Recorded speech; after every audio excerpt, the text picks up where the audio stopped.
The beginning the night before the wedding. Emily Carter entered the story as a dreamy girl, with a heart filled with faith in love and marriage. She grew up in a simple but happy family, where the core values of sincerity and honesty were always honored. However, the sudden death of her parents when Emily was young left a void in her that could not be filled. That's why when she met Jonathan Hayes, a successful, charming man and from a prestigious family, Emily felt like she had found a second home.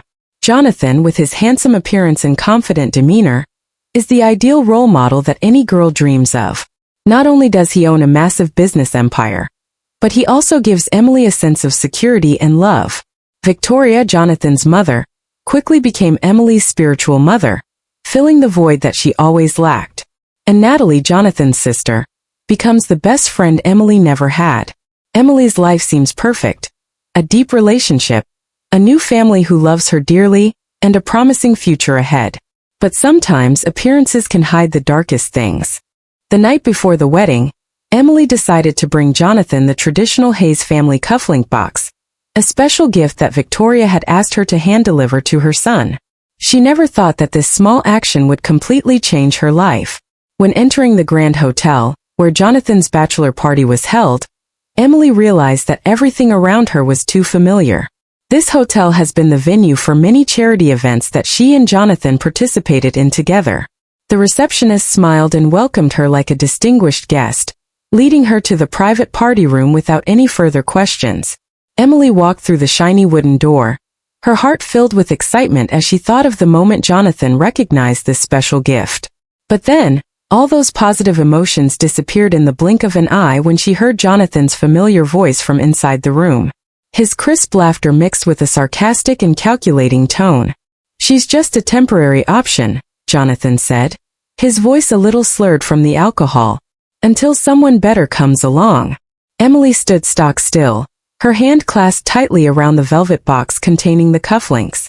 Her heart seemed to be strangled by the cold and cruel words. She wanted to cry, wanted to scream, but her body seemed frozen in place. Memories of the past 3 years rushed back to her mind: romantic date nights, times when Jonathan held her in his arms and whispered sweet nothings. Everything now feels fake and empty. The sounds around her gradually became strange. The music echoing from the room, the chatter and laughter of Jonathan's friends, and even the sound of glasses clinking together made her feel uncomfortable. But what hurt her the most was not Jonathan's betrayal, but the way he treated her as a tool, a means to achieve his personal goals. "We can use the money from her trust to expand Hayes Corporation," Jonathan continued, his tone calculating. "And her connections are also very helpful. She trusts me completely." Emily felt like the ground beneath her feet was crumbling. She tried to stay calm, but the mixed emotions in her heart made it impossible for her to concentrate. After a few endless minutes, she quietly left the room, her eyes red and her heart filled with indignation. On the way home, Emily felt like she had just escaped a nightmare. But the truth was harsher than the worst dream she had ever had. When she arrived at the luxurious penthouse she and Jonathan shared, Emily sat down on the sofa, still holding the velvet box. She looked at it as if it were a symbol of everything she had ever believed in and loved. 3 years, she whispered, her voice trembling. 3 years of my life. But after the first tears, a strange feeling began to creep into Emily's mind. She no longer felt weak or hopeless. Instead, a strong will gradually formed. She knew that she couldn't let Jonathan continue to deceive her and others. This is not just a personal matter. This is a matter of truth and justice. Emily opened her laptop and started searching. As Jonathan's business partner, she has access to most of the company's important documents. She spends her nights sifting through emails, financial reports, and customer records. Each new discovery made her more angry and determined. As it turned out, Jonathan not only took advantage of her, but also engaged in a complex web of financial fraud, including transferring money abroad and setting up ghost accounts. As the morning light begins to filter through the window, Emily has gathered enough evidence to not only destroy their marriage but also Jonathan's career. She sat there, looking at the thick stack of documents, filled with determination. Today will not be the day she walks down the aisle to get married. It will be the day she walks down the aisle to reveal the truth. Emily woke up the next morning with a completely different feeling than she had ever imagined. She was no longer shaking from nervousness or anxiety. Instead, she felt calm and confident. She knew that she held the power to change everything. When she entered the bathroom to prepare for her wedding, Emily looked in the mirror and saw a completely different woman. Her eyes no longer contained innocence or weakness. Instead, they radiate an intense inner power. She smiled not because she was happy, but because she knew she was doing the right thing. "Today," she whispered to herself, "will be the day I get justice." Emily wore a pure white wedding dress, but in her heart she no longer felt like a bride preparing to walk down the aisle. This dress is now like a suit of armor, protecting her from lies and betrayal. She carefully placed all the evidence in a cream-colored envelope and hid it in a secret pocket sewn into her dress. When Victoria entered the room, her eyes shone with pride and happiness. "Emily, daughter, the wedding flowers have arrived. They are absolutely beautiful." Emily smiled, hugging Victoria tightly. She knew that this day would change their relationship forever. But she also knows that the truth, however painful, will set everything free. Entering church. When truth fights love. Emily entered the church like a warrior woman, wearing a pure white wedding dress, not to get married but to do the right thing. Every step she took seemed to shake the entire sacred space of the church, where hundreds of guests were sitting and waiting with excited eyes. Little did they know that today would not only be a happy celebration, but also a life-changing event for many people. Jonathan Hayes stood at the end of the aisle, looking dapper in a smart black suit, his face beaming with a confident smile. Little did he know that everything was about to collapse before his eyes. Promises of the future, dreams of family and success are all gradually disappearing like sand washed away by ocean waves.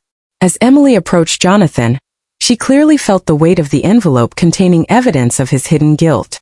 It was like a cold block of stone lying close to her feet, reminding her of her true purpose.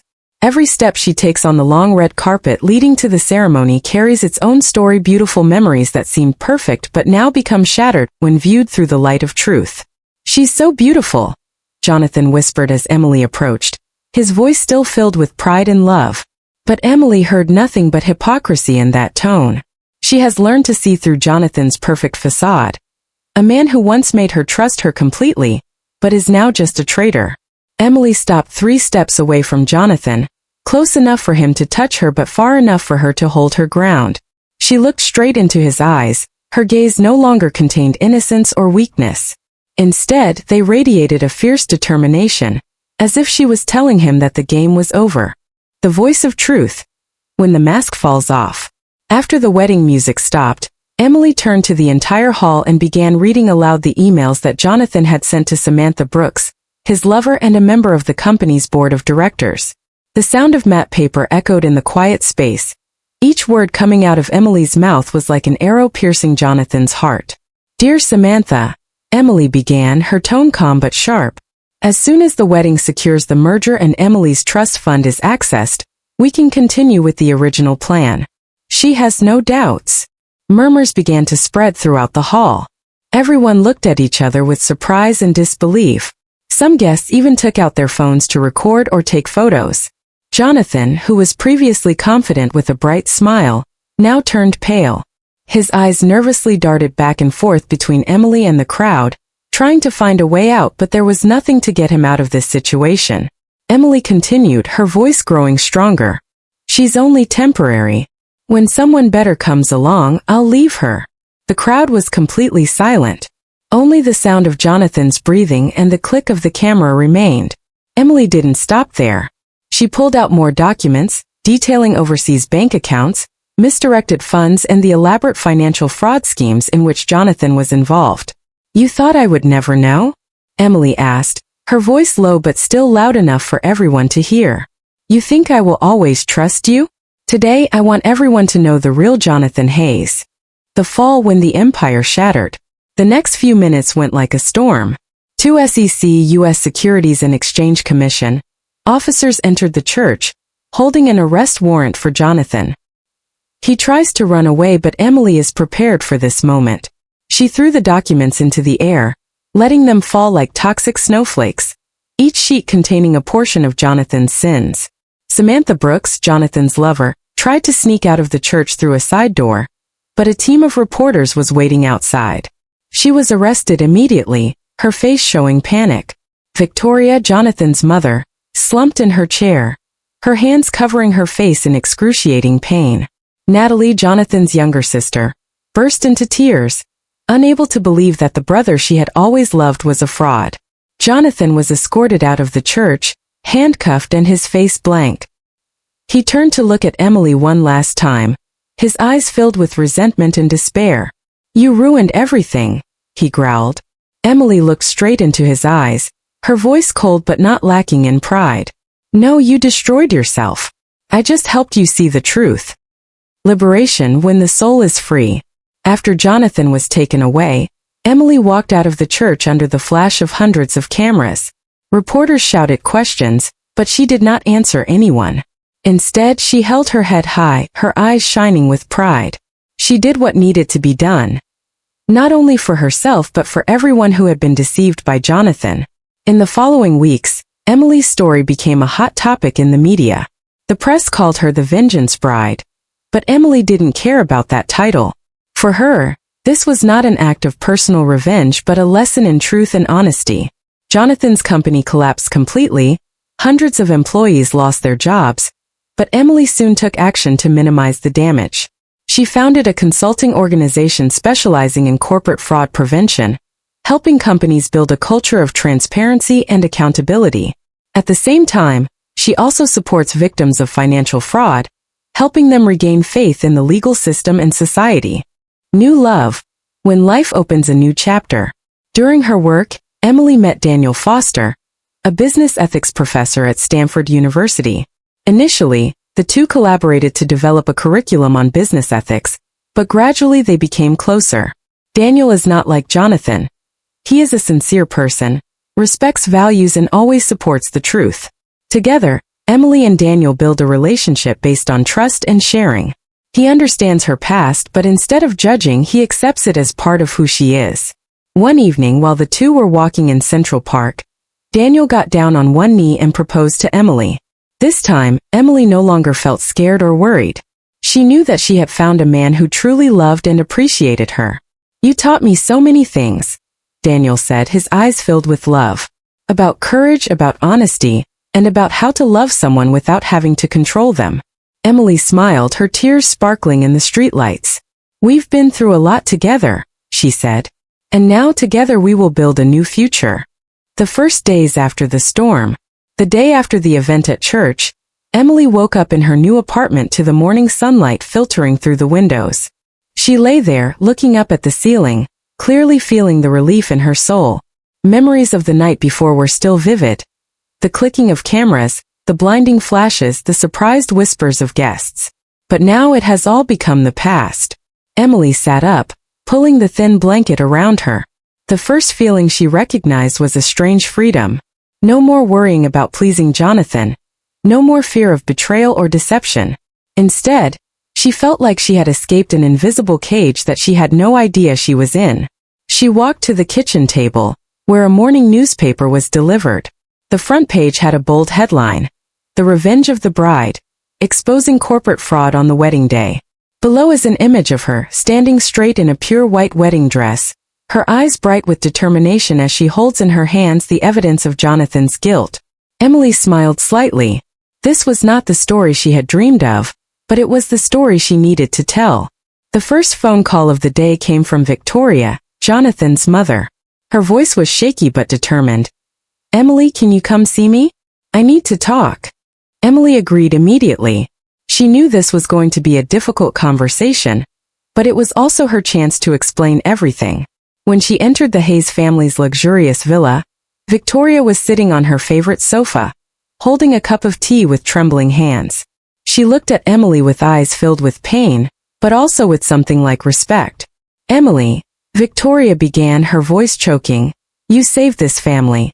If it weren't for you, we would forever live in the darkness of deception." Emily sat down next to her, taking Victoria's hand. "I'm not doing this to hurt anyone," she said, her voice gentle but firm. "I just want the truth to come out. That's the only thing I can do." Victoria nodded, tears rolling down her cheeks. "Jonathan is my son, but sometimes I'm too blind to see him for who he really is. You helped open my eyes. From that moment, the relationship between Emily and Victoria became deeper.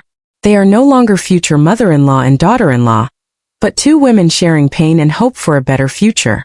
Rebuilding from ashes. After Jonathan's scandal broke out, Hayes Corporation fell into chaos. Hundreds of employees lost their jobs, business partners withdrew, and the Hayes family's reputation was completely ruined.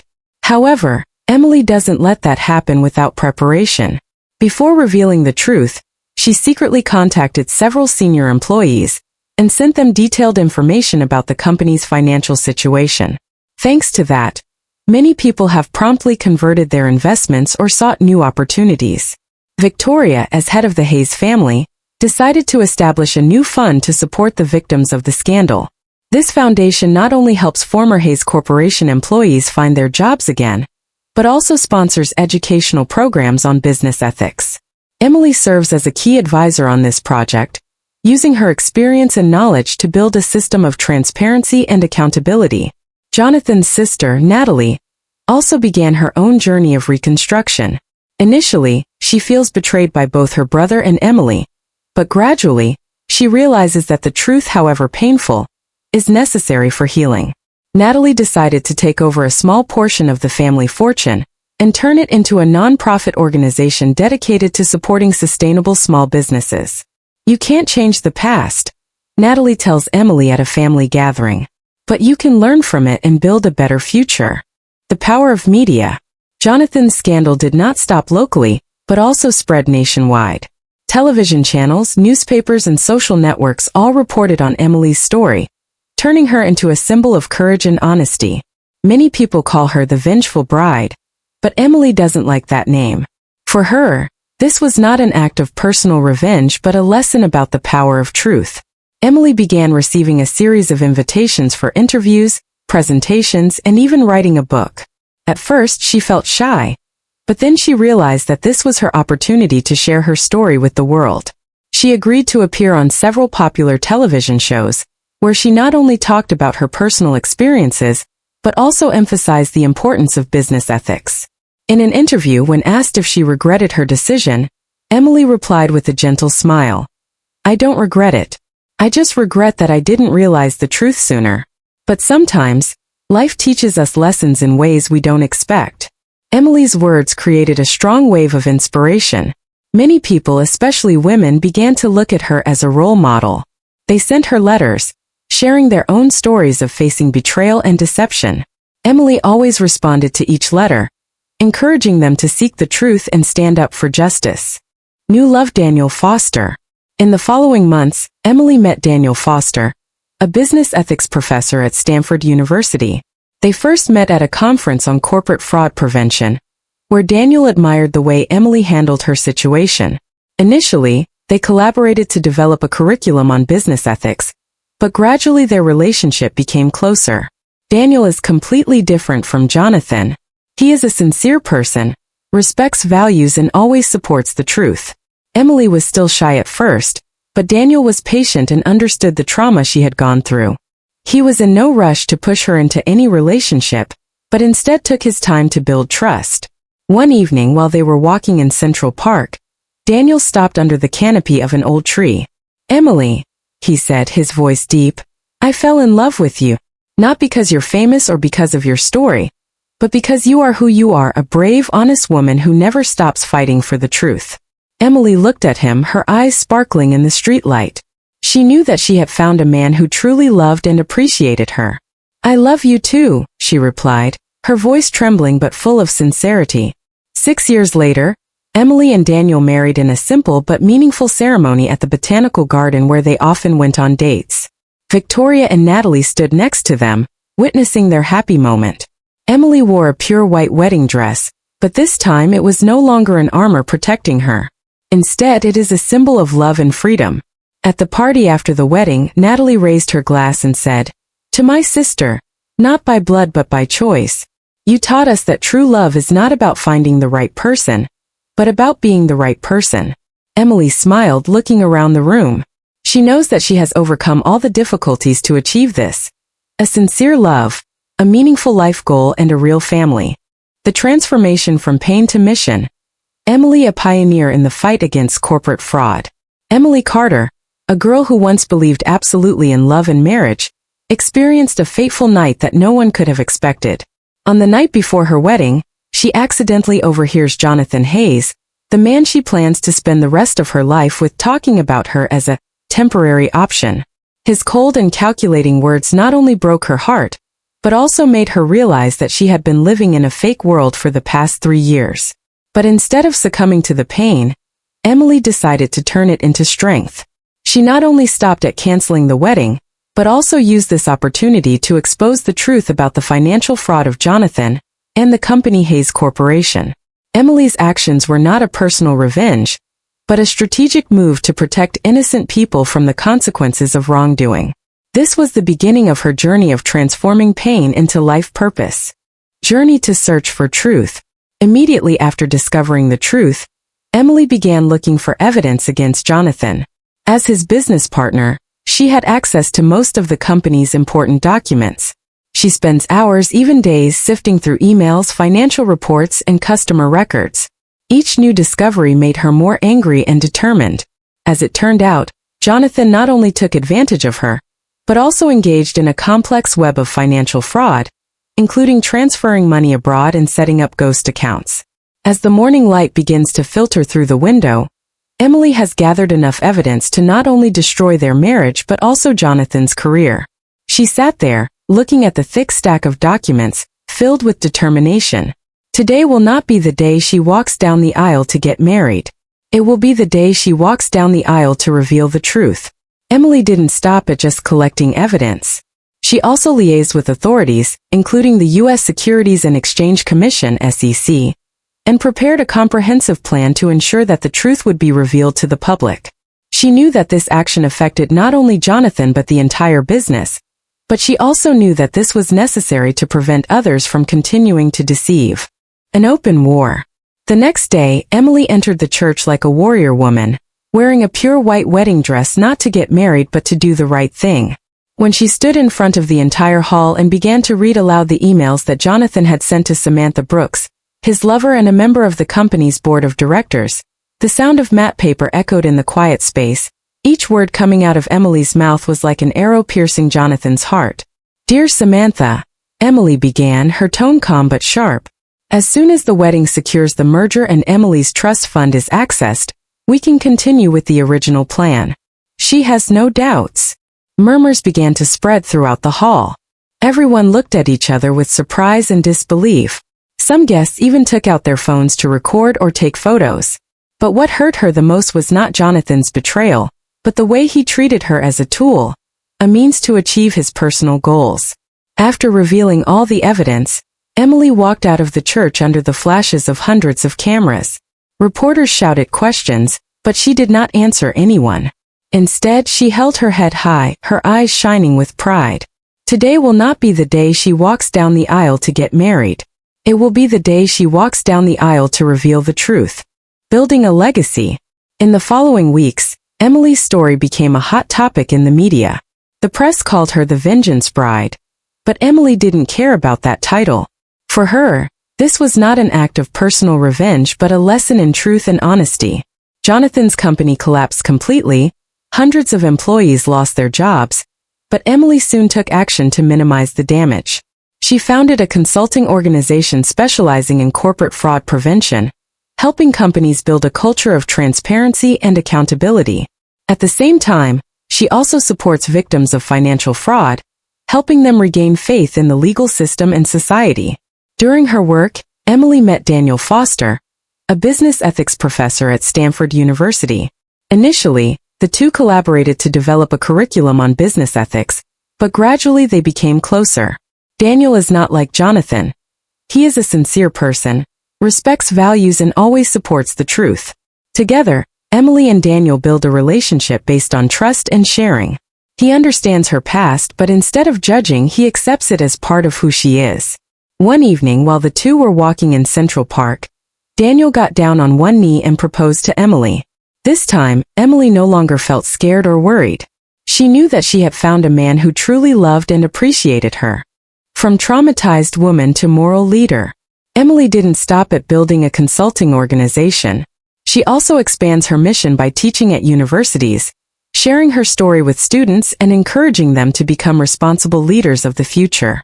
She regularly appears in the media to share lessons about truth and honesty, and she has become a symbol of courage and strong will. Years later, Emily became one of the most influential women in the field of business ethics. Her organization has expanded globally, and her curriculum is used at many leading universities. She not only helps companies build a culture of transparency, but also helps victims of financial fraud regain trust and hope. Emily also wrote a book recounting her journey, titled The Truth That Set Me Free. The Truth Has Set Me Free. The book quickly became a bestseller and was translated into many languages. It is not only Emily's story, but also an inspiration to millions of people around the world. Emily turned her pain into a great mission. She not only helped herself overcome difficulties, but also helped thousands of others find light in the darkness. Through her journey, she proves that sometimes the best way to get revenge is not to destroy someone, but to help them build back better. Emily has become a symbol of truth, honesty, and resilience, a shining example to us all. Jonathan's return. When past meets present. 6 years after that fateful night at the Grand Hotel, Jonathan Hayes walked out of the prison gate with a completely different appearance. No longer the elegant man in the expensive suit, he now wore a simple navy blue jacket and dark jeans. His hair has turned a little gray. His face clearly shows the traces of time and remorse. But what changed the most was not his appearance but his eyes. There was no longer calculation or excuses. Instead, there was a strange sincerity.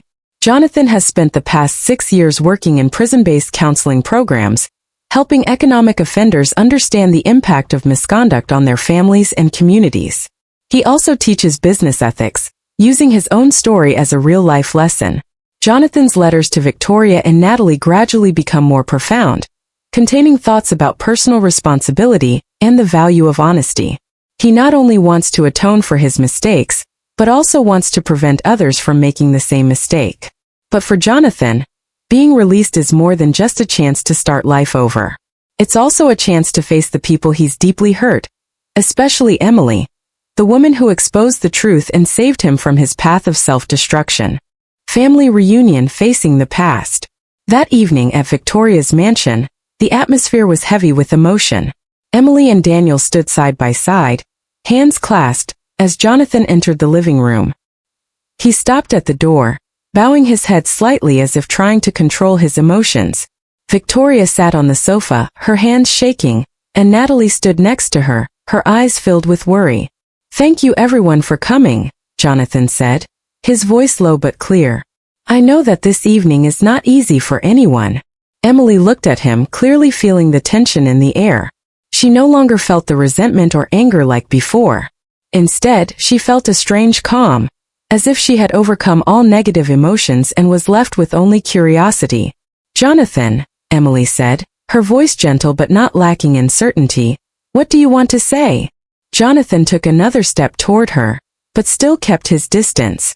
"I want to apologize," he began, "not for what I did to you but for who I was. I was wrong long before I met you, Emily. And if you don't expose the truth, I will continue to make mistakes until I have nothing left to lose." Natalie walked over to her brother, placing a hand on his shoulder. "He's changed, Emily," she said, her voice filled with hope. "He has really changed." Daniel squeezed Emily's hand, as if to remind her that whatever her decision was, he always supported her. Emily looked down at Lily, the little girl sleeping peacefully in the stroller next to her. She sighed, then said, "We have all changed since that night. The question is not the apology, Jonathan. It is whether you truly understand the meaning of what happened." Jonathan nodded, his eyes filled with sincerity. "I understand, Emily. I've spent the last 6 years thinking about it every day. And I know that the greatest gift you've given me isn't destroying my plans, but helping me see who I really am. The perfection of a life." Throughout the evening, Jonathan shared details about his transformation journey. He talked about the counseling sessions he led where he helped economic offenders understand the impact of wrongdoing on their families and communities. He also talked about how he taught a lesson in business ethics, using his own story as a real-life example. I've learned that real power isn't about controlling others, Jonathan said, looking directly at Emily and Daniel. It's about controlling yourself, choosing the truth even when a lie seems easier. Victoria gently wiped her tears, her voice trembling. My son has finally found the right path. Natalie hugged Jonathan, tears rolling down her cheeks. I never stopped believing in you, Jonathan. I just needed time to accept the truth. As the evening came to a close, Jonathan asked to see Lily. Emily looked at Daniel, and he nodded gently. She walked over to the stroller, lifted Lily up, and brought her closer to Jonathan. He knelt down, his eyes filled with emotion as he looked at the child's angelic face. Hello, my lady, Jonathan whispered, his voice trembling. Your mother taught me the most valuable lesson in life. I hope that you will grow up and become a brave and honest person like your mother. Lily looked at Jonathan with innocent eyes, then smiled. Emily clearly felt a tear roll down her cheek, but this time, it was no longer tears of suffering but tears of forgiveness and hope. The power of forgiveness. Upon leaving Victoria's house, Emily and Daniel walked together under the stars. The cool evening air made Emily feel more comfortable. She looked up at the starry sky, clearly feeling the peace in her soul. I didn't think I'd be able to forgive him, Emily said, her voice soft but thoughtful. But tonight, I realized that forgiveness isn't about him. It's about me. About how I've grown and how I've gotten over the past. Daniel hugged her, pulling her into his arms. You did it in the strongest way possible, he said. Not by revenge, but by rebuilding from the ashes. Emily smiled, feeling the warmth of Daniel's arms. Sometimes the best revenge isn't destroying someone, she said, looking down at Lily sleeping soundly in the stroller. It's about helping them build back better. The next morning, Emily woke up with a completely new feeling. She looked in the mirror and saw a woman who had experienced every emotion: pain, anger, disappointment, and finally peace. She is no longer the naive girl who once believed absolutely in love. Instead, she is a strong woman who dares to face the truth and is willing to fight for what is right. Emily's life no longer revolves around revenge or hatred. Instead, it's about building a better future. For her, for Daniel, for Lily, and even for Jonathan. She knows that her journey is not over yet, but she also knows that she has found true happiness. We've come a long way, Daniel said as he entered the room, embracing her from behind. And we still have a lot to discover. Emily smiled, clearly feeling Daniel's presence in her arms. That's right, she said. But we will face every challenge together. The power of forgiveness. Upon leaving Victoria's house, Emily and Daniel walked together under the stars. The cool evening air made Emily feel more comfortable. She looked up at the starry sky, clearly feeling the peace in her soul. I didn't think I'd be able to forgive him, Emily said, her voice soft but thoughtful. But tonight, I realized that forgiveness isn't about him. It's about me. About how I've grown and how I've gotten over the past. Daniel hugged her, pulling her into his arms. You did it in the strongest way possible, he said. Not by revenge, but by rebuilding from the ashes. Emily smiled, feeling the warmth of Daniel's arms. Sometimes the best revenge isn't destroying someone, she said, looking down at Lily sleeping soundly in the stroller. It's about helping them build back better. The next morning, Emily woke up with a completely new feeling. She looked in the mirror and saw a woman who had experienced every emotion: pain, anger, disappointment, and finally peace. She is no longer the naive girl who once believed absolutely in love. Instead, she is a strong woman who dares to face the truth and is willing to fight for what is right. Emily's life no longer revolves around revenge or hatred. Instead, it's about building a better future. For her, for Daniel, for Lily, and even for Jonathan. She knows that her journey is not over yet, but she also knows that she has found true happiness. We've come a long way, Daniel said as he entered the room, embracing her from behind. And we still have a lot to discover. Emily smiled, clearly feeling Daniel's presence in her arms. That's right, she said. But we will face every challenge together.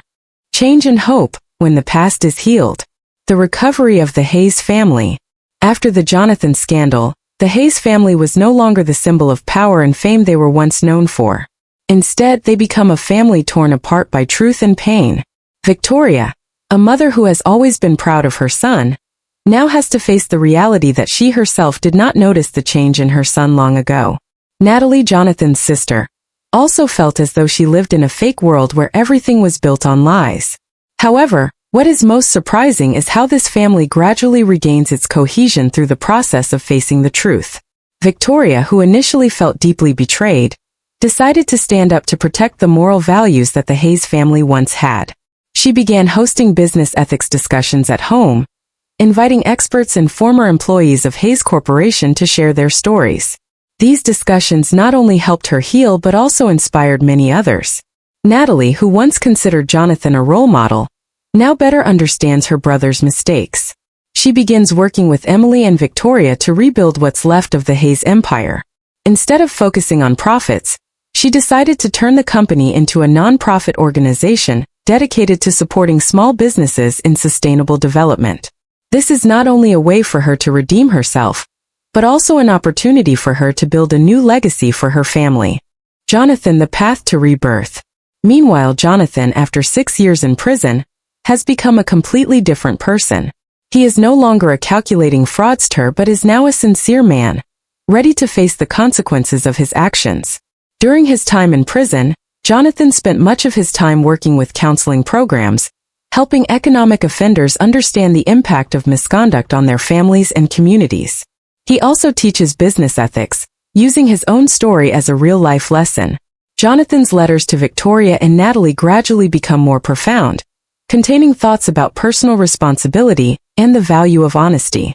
He not only wants to atone for his mistakes, but also wants to prevent others from making the same mistake.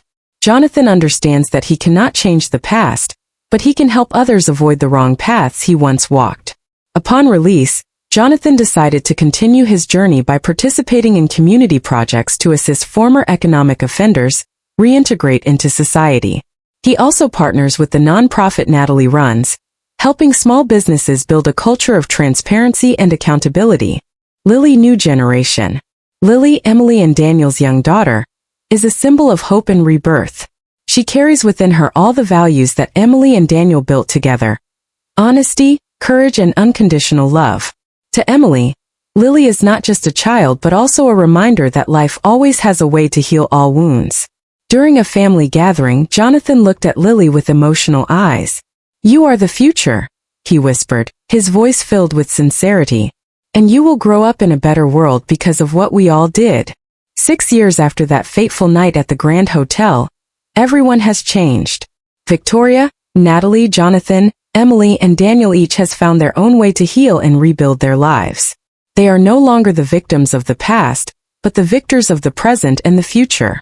"Life," Emily said in an interview, "is not about finding the perfect ending.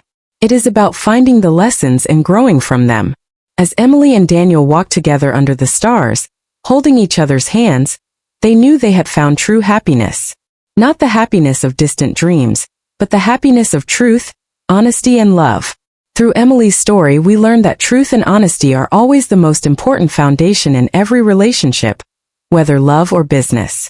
Never be afraid to face the truth, because only when we dare to look straight at it can we build a better future for ourselves and those around us. If you feel this story inspires and helps you, please take a moment to like this video as a sign of support for us. Don't forget to subscribe to the channel to follow more meaningful stories and profound lessons. Please share this video with your friends and relatives, because chances are they also need a source of motivation like this. And if you have any thoughts or feelings, don't hesitate to comment below. We'd love to hear from you. Thank you for accompanying us on our journey of spreading positive values.